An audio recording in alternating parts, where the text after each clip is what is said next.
L ನಿನೋ ಪರಿಣಾಮದಿಂದ ಈ ಬಾರಿ ಮುಂಗಾರು ದುರ್ಬಲಗೊಂಡಿರುವ ಹಿನ್ನೆಲೆಯಲ್ಲಿ ಹಳೆ ಮೈಸೂರು ಭಾಗದಲ್ಲಿ ಮಳೆಯ ಕೊರತೆ ತೀವ್ರಗೊಂಡಿದೆ.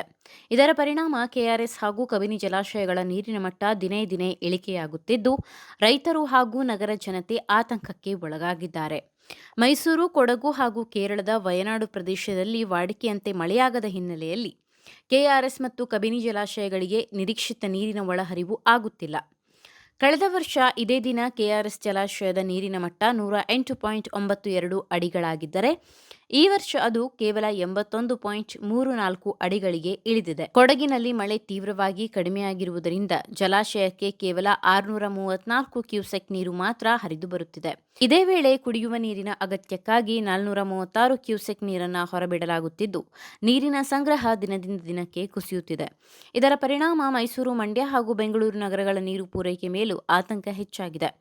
ಸಾಮಾನ್ಯವಾಗಿ ಜೂನ್ ತಿಂಗಳಲ್ಲಿ ಭಾರೀ ಮಳೆ ಸುರಿಯುತ್ತಿದ್ದ ವಯನಾಡಿನಲ್ಲಿ ಈ ಬಾರಿ ಕೇವಲ 66.8 ಮಿಲಿಮೀಟರ್ ಮಳೆ ಮಾತ್ರ ದಾಖಲಾಗಿದ್ದು, ಇದು ಕಬಿನಿ ಜಲಾಶಯದ ನೀರಿನ ಮಟ್ಟ ಇಳಿಕೆಗೆ ಪ್ರಮುಖ ಕಾರಣವಾಗಿದೆ. ಇತ್ತ ಕೆಆರ್ಎಸ್ ಹಾಗೂ ಕಬಿನಿ ಜಲಾಶಯಗಳ ನೀರು ತಲುಪುವ ತಮಿಳುನಾಡಿನ ಮೆಟ್ಟೂರು ಅಣೆಕಟ್ಟಿನಲ್ಲೂ ನೀರಿನ ಮಟ್ಟ 79.56 ಅಡಿಗಳಿಗೆ ಇಳಿದಿದ್ದು, ಕಾವೇರಿ ಜಲಾನಯನ ಪ್ರದೇಶದ ರೈತರು ಕೂಡ ಸಂಕಷ್ಟಕ್ಕೆ ಸಿಲುಕಿದ್ದಾರೆ. ಮುಂಗಾರು ದುರ್ಬಲತೆ ಮತ್ತು ಮಳೆಯ ಕೊರತೆಯಿಂದ ಕಾವೇರಿ ಜಲಾನಯನ ಪ್ರದೇಶದಲ್ಲಿ ನೀರಿನ ಸಂಕಷ್ಟ ದಿನೇ ದಿನೇ ಗಂಭೀರವಾಗುತ್ತಿದ್ದು, ಮುಂದಿನ ದಿನಗಳಲ್ಲಿ ಮಳೆ ಪ್ರಮಾಣ ಹೆಚ್ಚಾಗದಿದ್ದರೆ ಕೃಷಿ ಮತ್ತು ಕುಡಿಯುವ ನೀರಿನ ಪರಿಸ್ಥಿತಿ ಮತ್ತಷ್ಟು ಕಷ್ಟಕರವಾಗುವ ಸಾಧ್ಯತೆ ಇದೆ ಎಂದು ಅಧಿಕಾರಿಗಳು ಎಚ್ಚರಿಕೆ ನೀಡಿದ್ದಾರೆ.